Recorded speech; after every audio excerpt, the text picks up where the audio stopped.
Bismillahirrahmanirrahim. Assalamu alaikum. Welcome to Newsroom. I'm your host, Omar Khalid. But today is the 3rd of March 2022. These are the stories that we'll be discussing during the course of the show.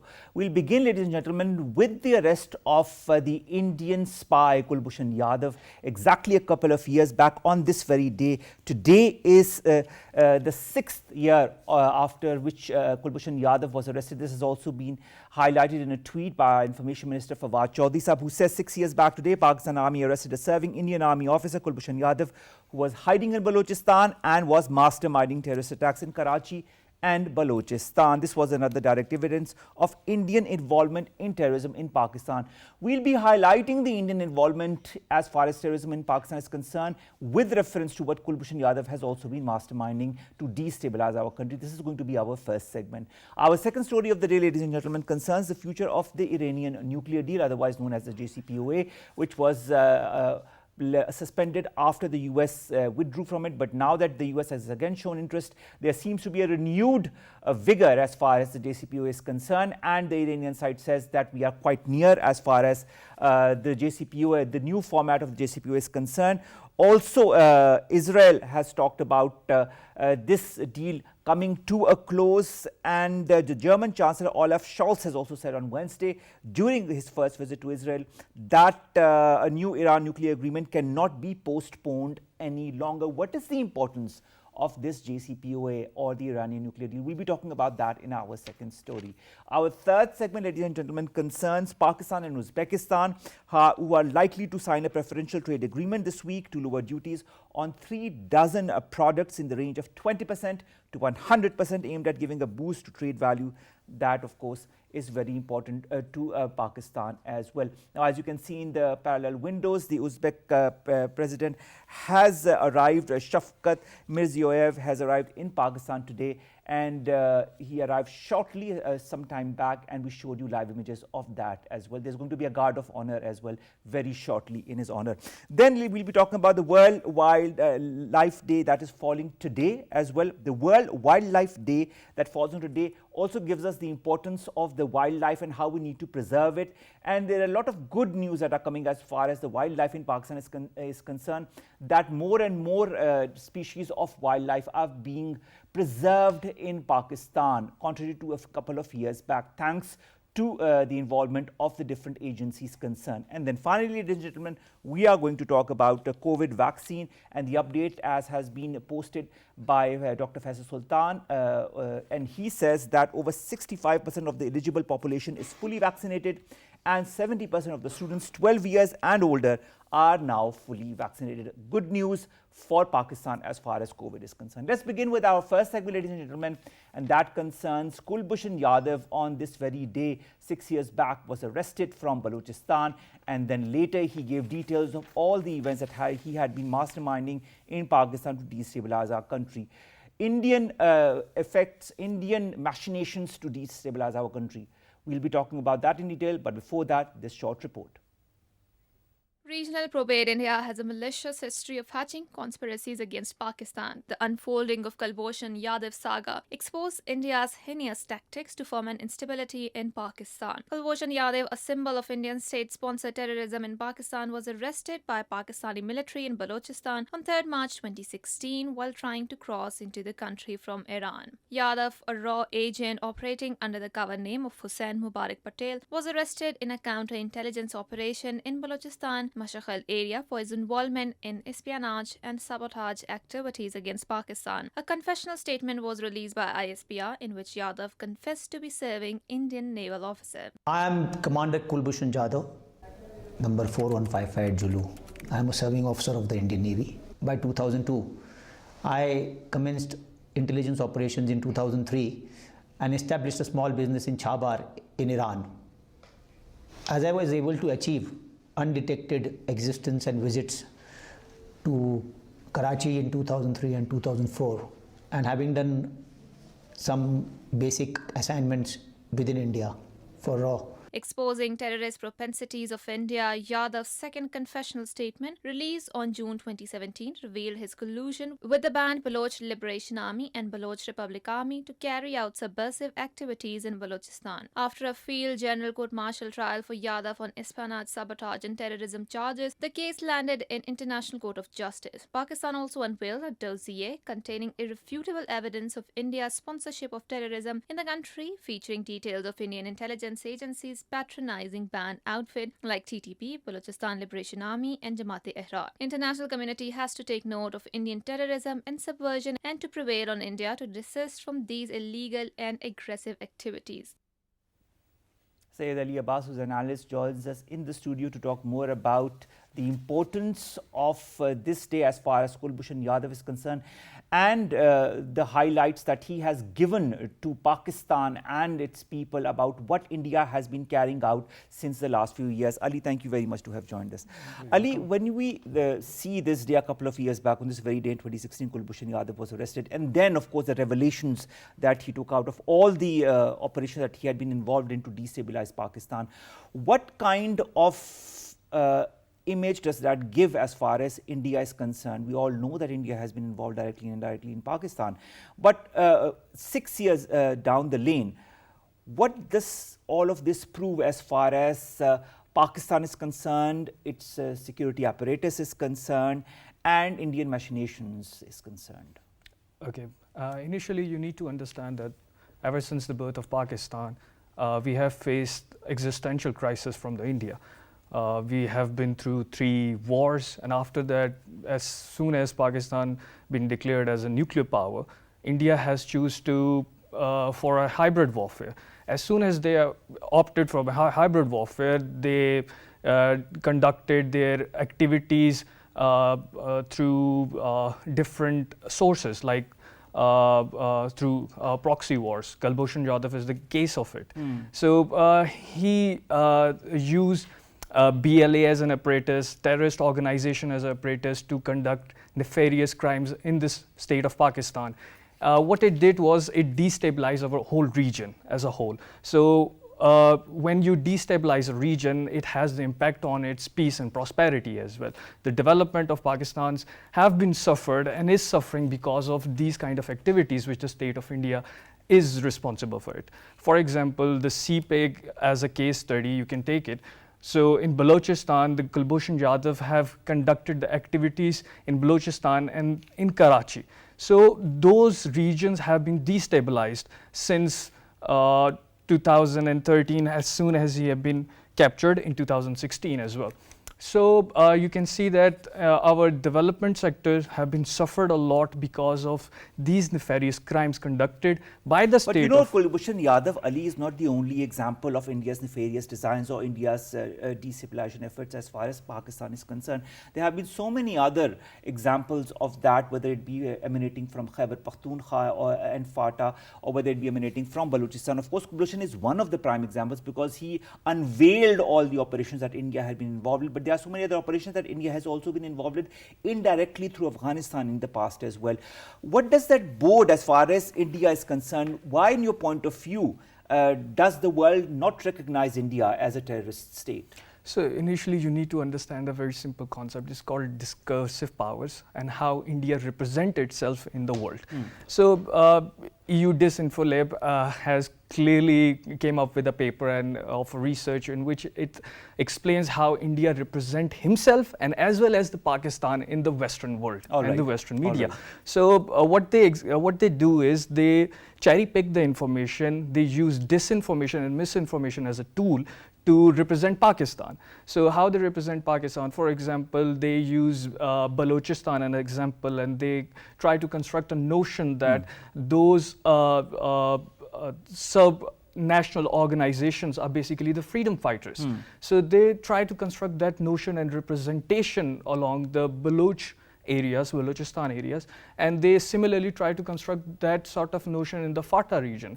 And when those kind of representation cannot be constructed, they use their other elements like a proxy warfare, a hybrid warfare, and they use those elements like, for example, dissident leaders. They throw away money in them and try to construct an element where they can be used to destabilize the nation, the bureaucracy, the state institutions, and that's how they are basically doing this. So the world, why they can't see it, basically those No, they can see it, but why they are not reacting to it the way they need to. Because the representational power of India is way much stronger than the Pakistani state.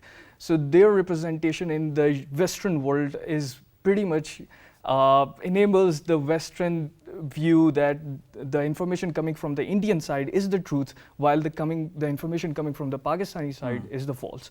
So basically that's why the Western world can't see the truth.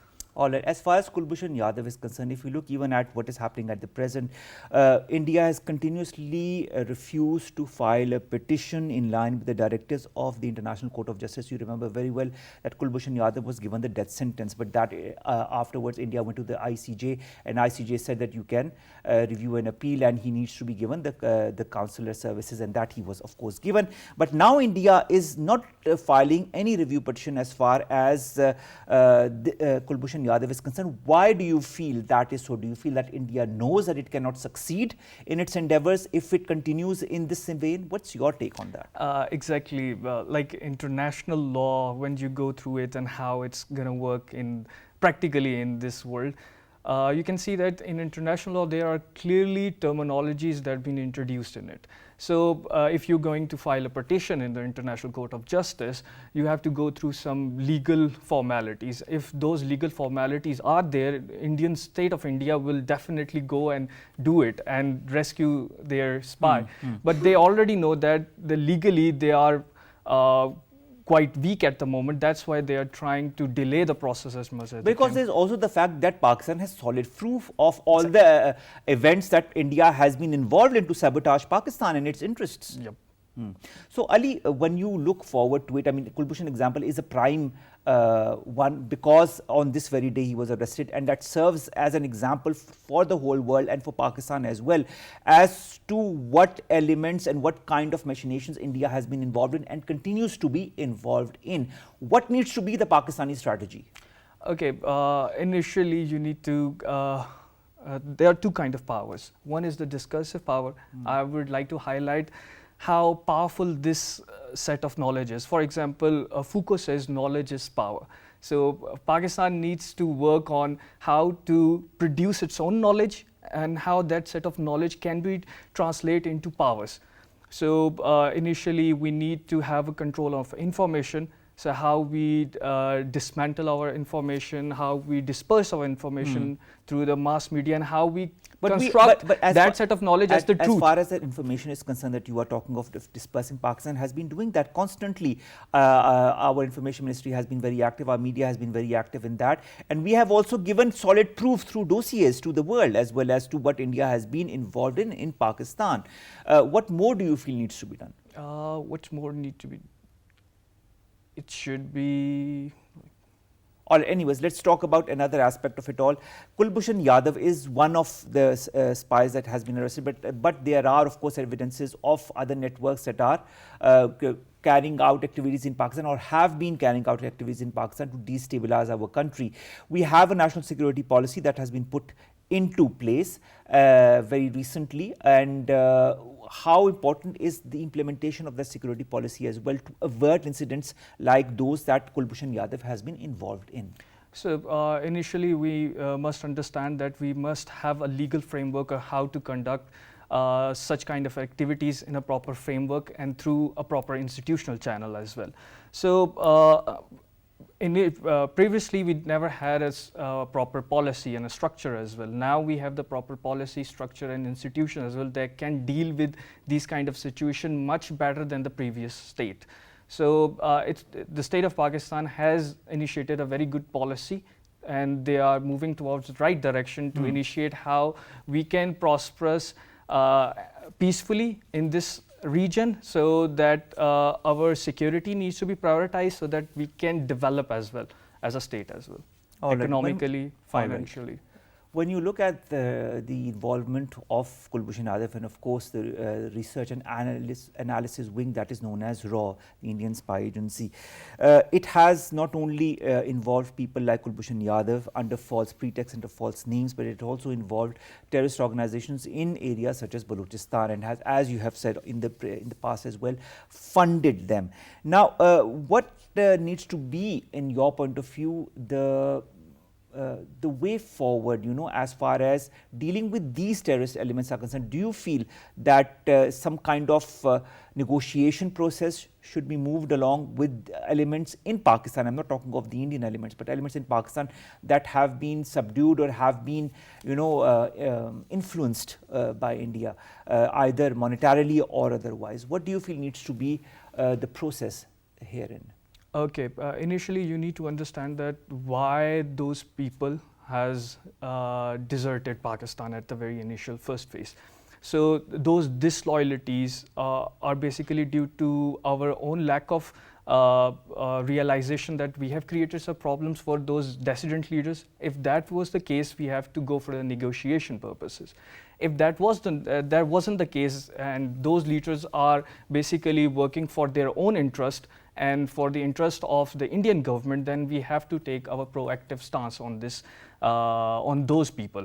So, for example, if some leader is basically working for the interest of an Indian state and he himself knows this, so we have to take some proactive stance against those leaders, those organizations, those setups. So there is no such thing that we have to communicate and go for a negotiation on those purposes.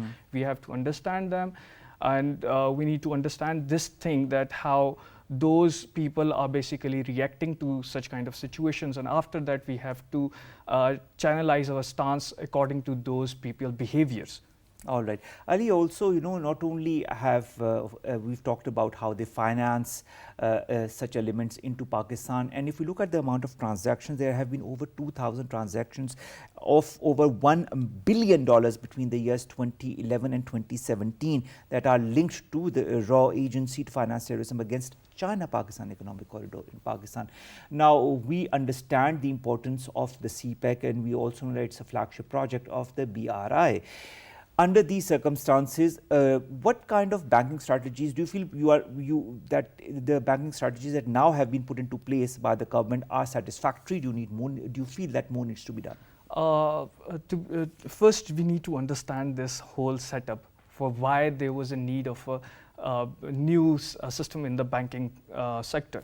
So initially, Financial Active Task Force, in which Pakistan was labeled in the grey list, it was due to those nefarious campaigns by the Indian state, how they represented Pakistan. In fact, when it is India that needs to be put on the FATF list. Exactly. That's my point of view, that how Pakistan being labeled as a state that sponsors terrorism, in fact, in reality, India is the one who is sponsoring those terrorist activities in Pakistan. For example, in Balochistan, the BLA is funded by them, Daesh is sponsored by them, TLP is sponsored by them, BLA is sponsored by them. These organizations, these militant organizations, are responsible for creating destability in those regions. Recently, there have been attacks on Pakistani units, and those organizations was responsible for it, and Indian state was basically funding those organizations. So they were trying to destabilize those regions, and basically the reason was flagship project of CPEC. So CPEC was basically being targeted by the Indian state so that they can destabilize Pakistan through economically and isolate them internationally as well through the FATF. All right. Thank you very much, Syed Abbas, analyst, who have joined us and who have talked to us about the importance of this day, because on this very day in 2016, Kulbhushan Yadav was arrested. It is an example of the way India has been propagating terrorism inside of Pakistan. And of course, Pakistan has taken the necessary measures and is going forward with securing its country against all such elements that want to destabilize Pakistan. Thank you very much, Syed Abbas, to have joined us. Let's go to our second story, ladies and gentlemen, and that concerns the future of the JCPOA or the Iranian nuclear deal. A lot of positivity emanating, whether it be from even Israel or German Chancellor Olaf Scholz, who is in Israel, and he said we cannot wait any longer as far as this JCPOA is concerned. How important is this JCPOA? In the following report. The impasse between Iran and US over returning to Vienna nuclear talks seems to drag on, even though both sides are keen on negotiating. All parties involved in these talks says progress has been made towards restoration of the pact to curb Iran's nuclear program in exchange for sanction relief. German Chancellor Olaf Scholz, during his first visit to Israel, expounded that a new Iran nuclear agreement cannot be postponed any longer, and now is an opportunity for a deal to be reached and sanctions lifted. Iranian Foreign Minister Hossein Amir Abdullahian stated that Iran is ready to immediately conclude a deal in talks to revive 2015 nuclear accord with the world powers if Western powers show real will. Earlier, Iranian Foreign Minister spokesperson Syed revealed that reaching a good deal is possible and that there are three main hurdles to overcome before Tehran can reach a new nuclear deal with the world powers in Vienna. Those key hurdles to revive Iran nuclear deal include scope of sanction relief, uranium traces found at undeclared sites, and whether US can guarantee it won't again quit the deal. Marking another step towards reaching a deal in Vienna to restore, as Rafael Grossi, the head of International Atomic Energy Agency, UN nuclear watchdog, is expected to visit Iran to discuss a roadmap to resolve existing safeguard issues. According to White House Press Secretary Jen Psaki, US is manifestly keen to continue to engage with Iran on issues fundamental to US national security interests, such as Iran nuclear deal. As the world powers in Iran appear poised to revive Iran nuclear deal, the outlook of the deal hangs in the balance. Syed Mohammad Ali, Strategic Affairs Director from CAS, joins us online. Ali, thank you very much to have joined us. Ali, even the German Chancellor says the JCPOA cannot be postponed any longer. Even a foe like Israel says that the JCPOA will be put into place, but it will be weaker than before. So the JCPOA is there, a draft of the JCPOA is already there as well. How long, in your point of view, is it going to take for the JCPOA to be finally agreed upon and signed and sealed? Omar, for having me on the show. I think it's a very important opportunity for all the parties involved in the Joint Comprehensive Plan of Action, because interestingly, of the Ukraine crisis, because Ukraine crisis has created an opportunity because of the exceptionally high oil prices in the international market, which have reached their highest level in 7 years.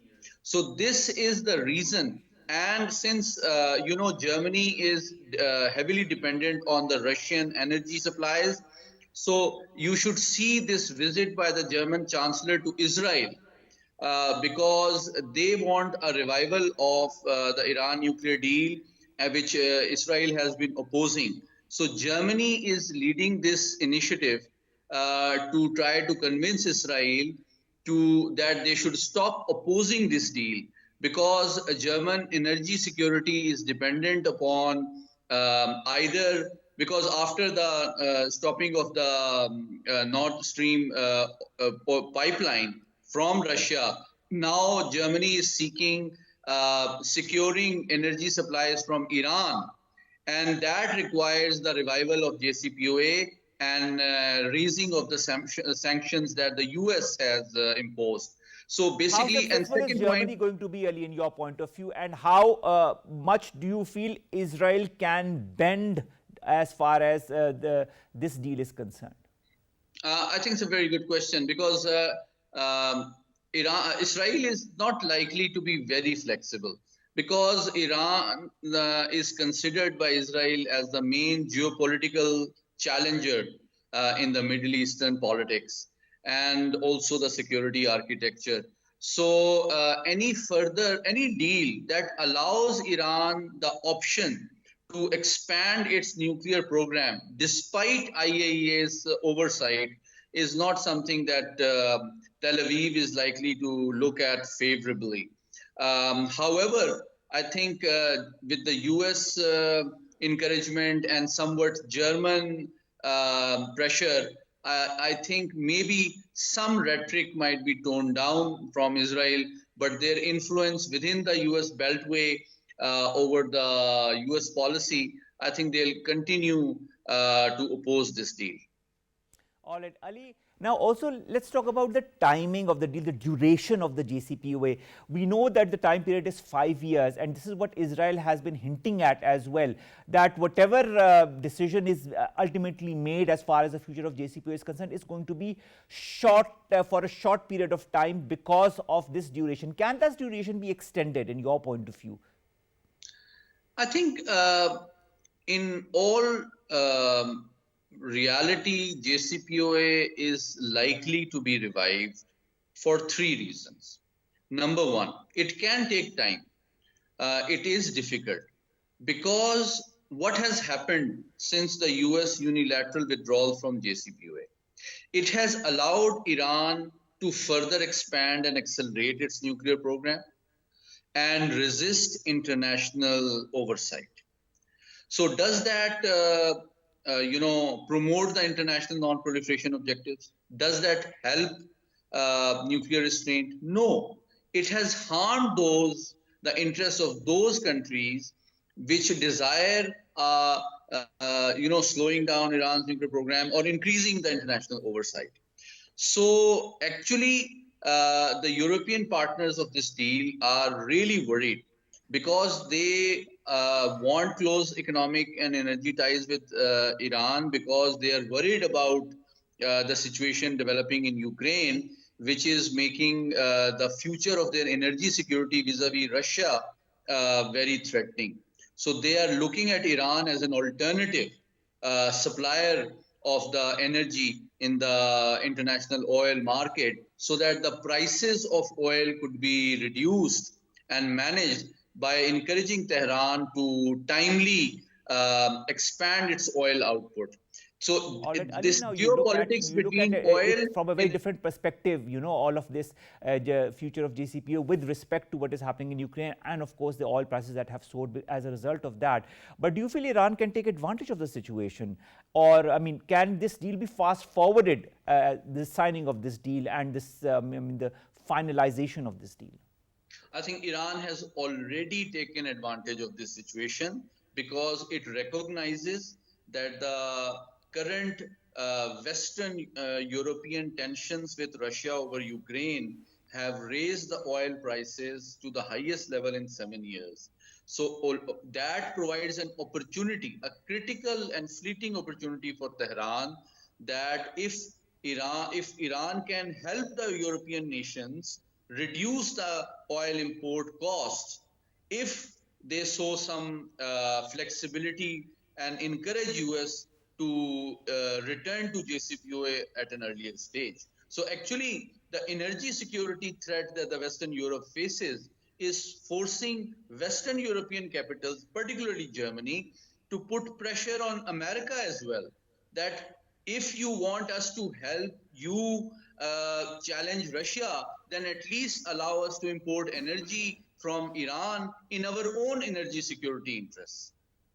All right, Ali, now you talked of energy. Let's also talk about nuclear energy and the apprehensions that the IAEA has as far as Iran's nuclear enrichment is concerned. Now, I would remind you of what Khamenei Saab said on the 17th of February, that is, well, a couple of weeks back. And he said that these allegations that Iran is trying to develop some kind of a nuclear bomb are absurd, and all the endeavors that Iran has been making as far as the nuclear energy is concerned is for peaceful purposes. What's your take on that? Okay, there are 3 things which need to be considered in terms of Iran's nuclear program. It's a very important question you've raised. Number one, I must remind your viewers that Iran is a sovereign party, member of the Non-Proliferation Treaty. NPT, yes.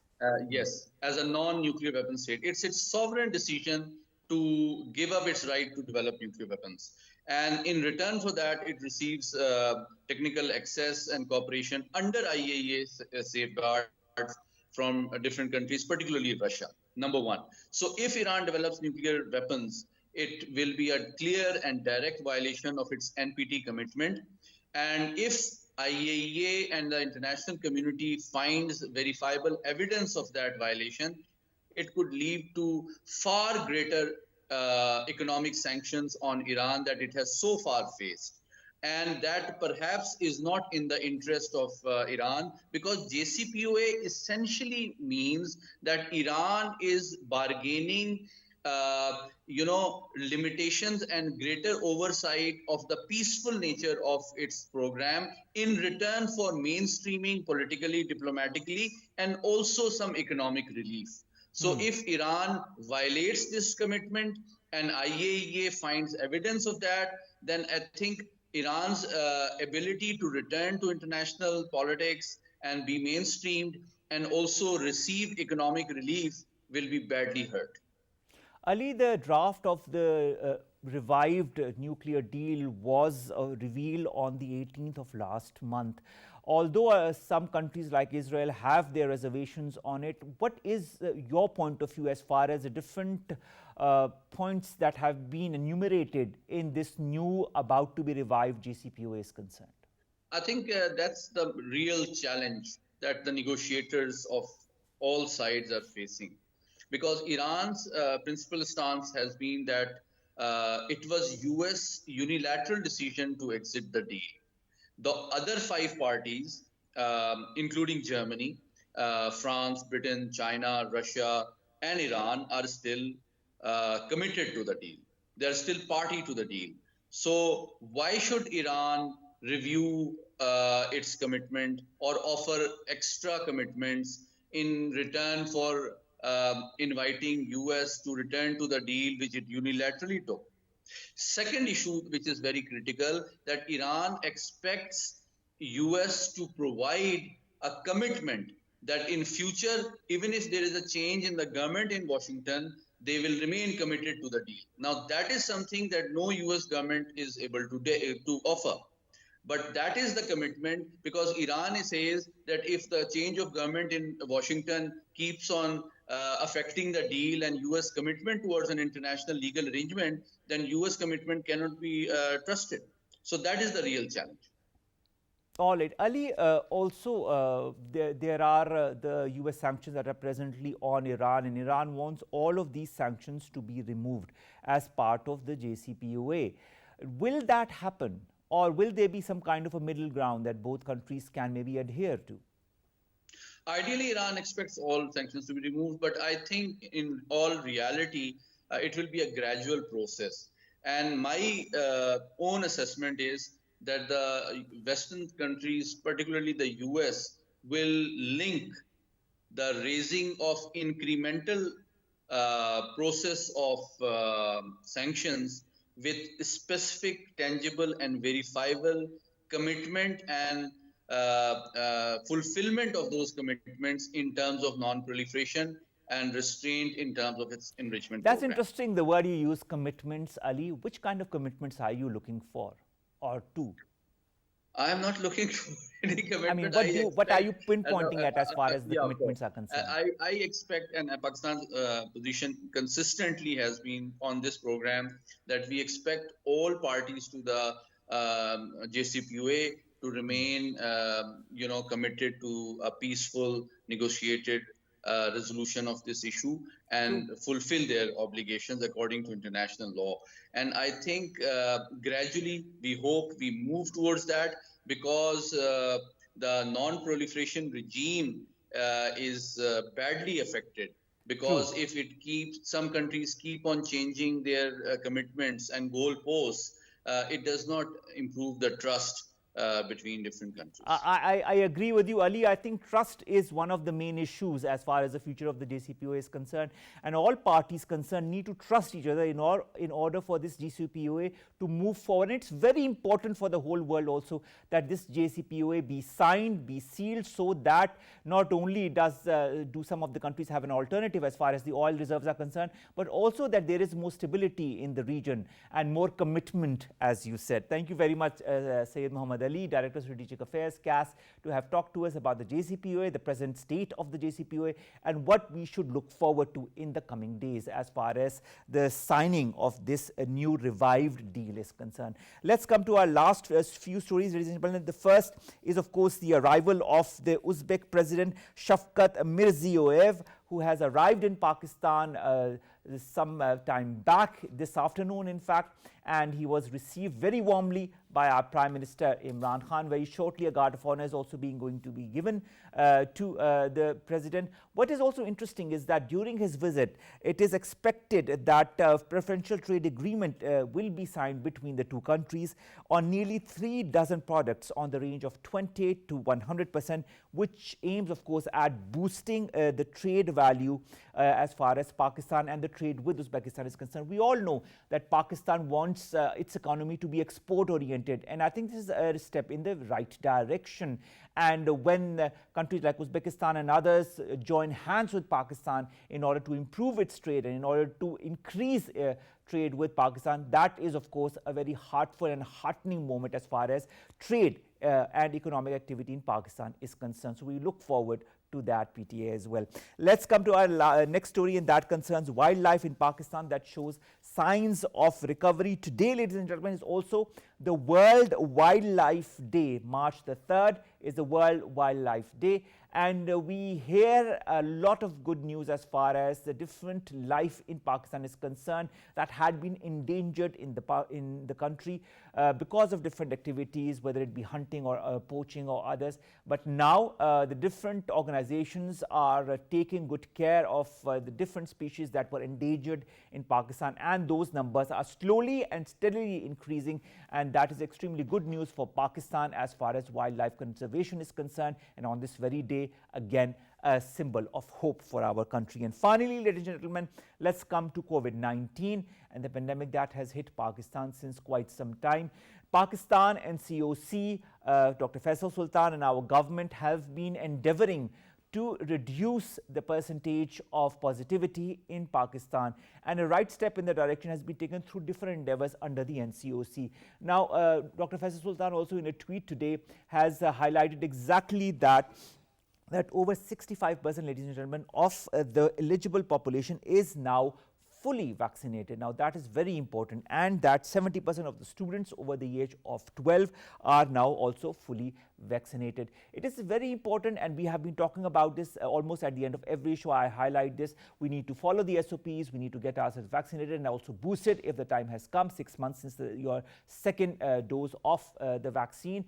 We need to help ourselves, the people around us and the society and our country in general. If we are COVID-free, if we are healthy, then we can move towards further stabilizing our country. That is the need of the day. With that, we come to an end of today's newsroom. We'll see you inshallah tomorrow with new stories and segments. Stay tuned and stay safe. Allah Hafiz.